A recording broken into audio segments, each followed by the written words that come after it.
Dans le prochain épisode d'Ici tout commence, Liane est pris au piège. Tandis que David et Anaïs tentent d'oublier leurs ex, Jude et Matteo semblent craquer l'un pour l'autre.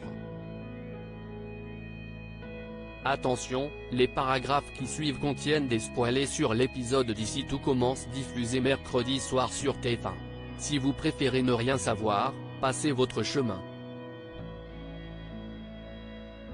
Mercredi 20 mars dans Ici tout commence. Salomé lance un défi à David et Anaïs à la coloc. David fait ses valises. Il a décidé de retourner vivre à l'internat.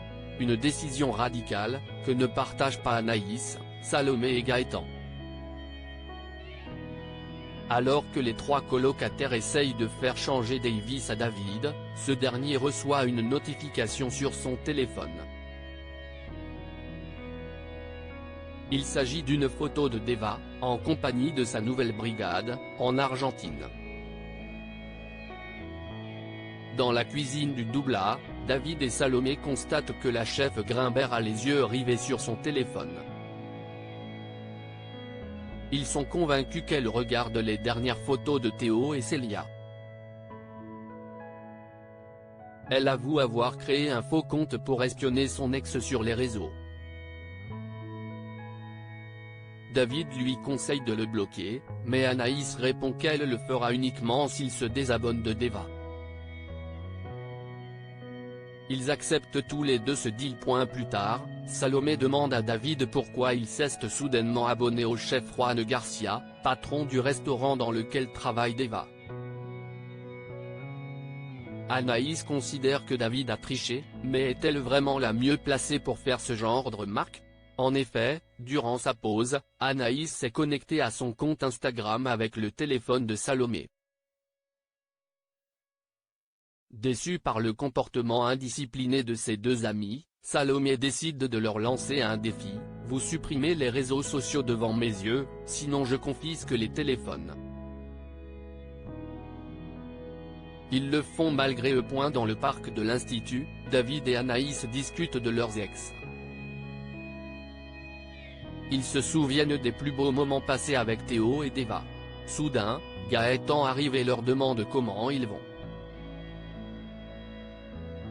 Ils changent aussitôt de conversation, en répondant qu'ils ne parlaient absolument pas de leurs ex. Vont-ils réussir à oublier leur rupture? Jude et Matteo bientôt en couple? Chez Léonine, Lionel félicite Jude d'être parvenu à recadrer Matteo, car depuis quelques jours, il ne fait plus de remarques sexistes. Jude garde secret l'homosexualité de Matteo, et fait croire à Lionel qu'il est en couple avec une femme. En salle, Jude sert un homme au comportement machiste. Ce dernier lui demande le numéro de téléphone de Vic. Quelques secondes plus tard, Jude demande à Matteo s'il connaît ce client, et il répond que si est son meilleur ami d'enfance. Soudain, Jude dit à l'homme: tes remarques homophobes et sexistes, tu peux les garder pour toi. Je suis gay et quand je t'entends parler comme ça me gonfle. Matteo prend la défense de son collègue et ordonne à son meilleur ami de quitter le restaurant.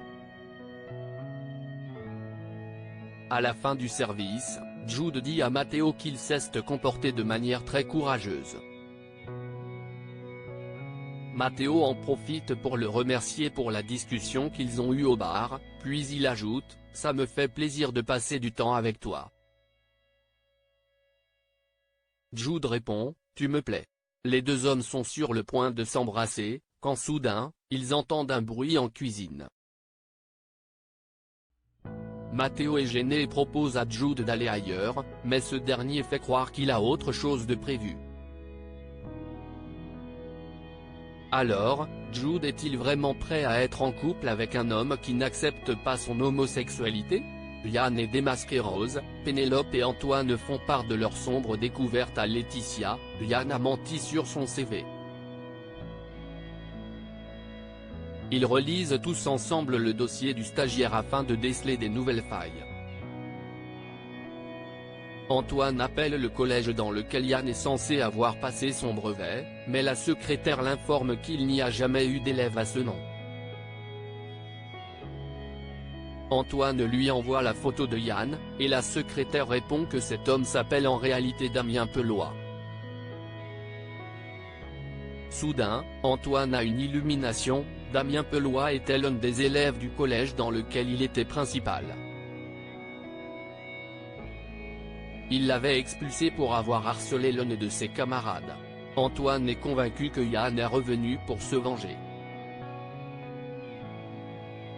Aurait-il mis en scène sa propre agression? Antoine serait donc la principale cible de Yann, et en faisant accuser Pénélope et Souleymane, le jeune homme avait pour objectif de faire se venger. Antoine déclare à Rose et Pénélope, c'est peut-être le moment de le coincer. Il se rend immédiatement dans le bureau de Tessier afin de lui expliquer ce qu'il a découvert. De son côté, Billy continue de relire la conversation entre Tom et Laura. Soudain, son petit ami arrive pour s'excuser, mais Billy refuse de lui parler. Le jeune homme se confie alors à Pénélope, mais elle prend la défense de son ami. Puis, une idée lui vient à l'esprit, elle veut se servir de Yann pour sauver le couple Tom-Billy. Pénélope et Tom sollicitent l'aide de Yann pour regagner le cœur de Billy. Pénélope suggère de faire comme dans le film Love Actually, une déclaration d'amour avec des pancartes. Tom et Yann valident l'idée. Alors que Billy est en cuisine avec Pénélope, Tom débarque avec ses pancartes. Il les fait défiler une à une, puis il demande à Yann d'en préparer une dernière avec écrit « Je t'aime baby ». Si est un piège, car sur les messages envoyés à Tom, Laura écrivait baby. Yann tombe dans le piège et refait la même faute que dans les SMS qu'il a envoyés à Tom en se faisant passer pour Laura. Antoine retrouve le jeune homme dans la réserve. Il lui demande s'il préfère qu'on l'appelle Yann, Laura ou Damien. Yann lui avoue que s'il a fait tout ça, c'est pour lui faire payer son exclusion du collège, « Vous m'avez oublié aussi vite que vous m'avez viré ». Antoine lui conseille de se rendre, car il est dangereux pour lui et pour les autres. Soudain, Tessier débarque et révèle à Yann que ses aveux ont été filmés.